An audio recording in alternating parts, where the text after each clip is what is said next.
ওম তৎসৎ। যোগশাস্ত্রে বলা হয়েছে মূলাধারস্থিত কুণ্ডলিনীর শক্তি ব্রহ্মশক্তি, এটাই আমাদের জীবন।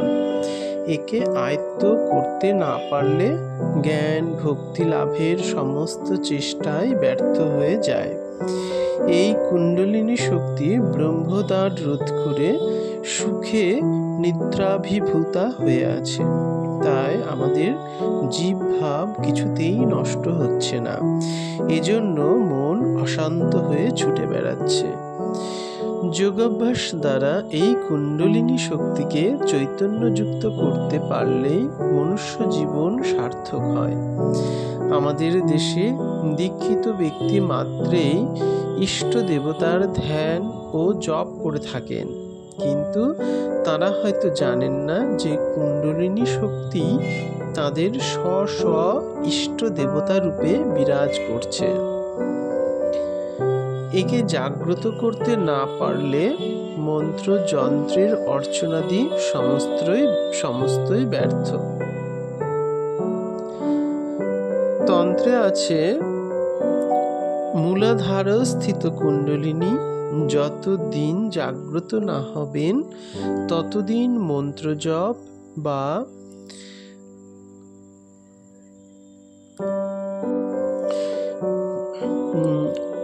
দ্বারা কিছুই সিদ্ধ হবে না।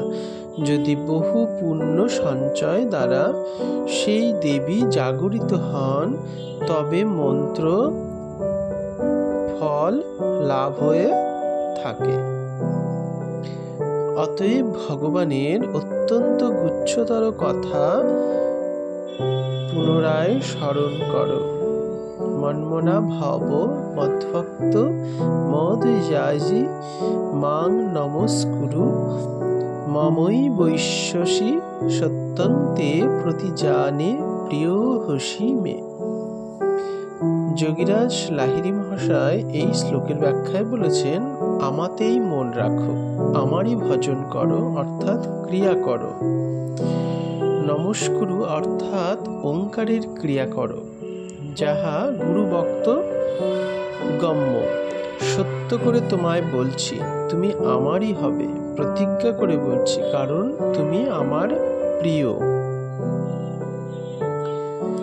ক্রিয়াযোগ জ্ঞান অজ্ঞানের পারে নিয়ে যায়। সুখ দুঃখে সমভাব বিশিষ্ট যে ধীর ব্যক্তিকে ইন্দ্রিয় ও বিষয়ের এই সংযোগ বিচলিত করতে পারে না, তিনি মোক্ষ লাভের অধিকারী হন। যোগীরাজ শ্যামাচরণ লাহিড়ী মহাশয়ের 16 বছরের বিবাহিতা মধ্যমা কন্যা পিত্রালয়ে বেড়াতে এসে হঠাৎ এশিয়াটিক কলেরা রোগে আক্রান্ত হয়ে প্রায় মরণাপন্ন অবস্থা।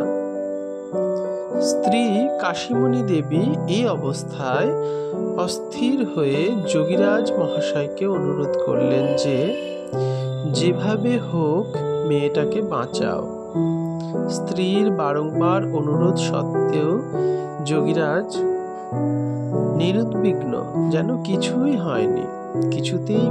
কিছুক্ষণ পর যোগীরাজ একটি অপামার্গের শিকড় ও 2.5টি গোলমরিচ স্ত্রীর হাতে দিয়ে বললেন, এই দুটি জিনিস একত্রে বেটে খাইয়ে দাও। কিন্তু স্ত্রী বিবাহিতা কন্যার যদি কোনো অঘটন ঘটে তাহলে মেয়ের শ্বশুরবাড়ি থেকে কথা শুনতে হবে। এই ভয়ে যোগীরাজ প্রদত্ত ওষুধ না খাইয়ে ডাক্তারের ওষুধ খাওয়াতে লাগলেন। কিন্তু পরদিন কন্যাটি পরলোক গমন করল।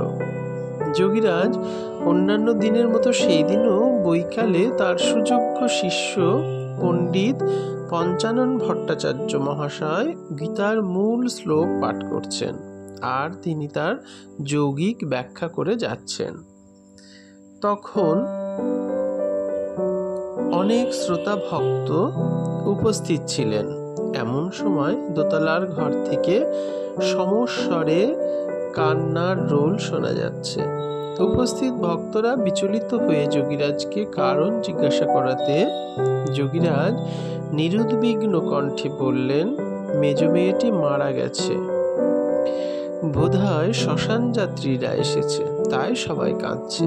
ওদের কাজ ওরা করুক, তোমাদের কাজ তোমরা করো।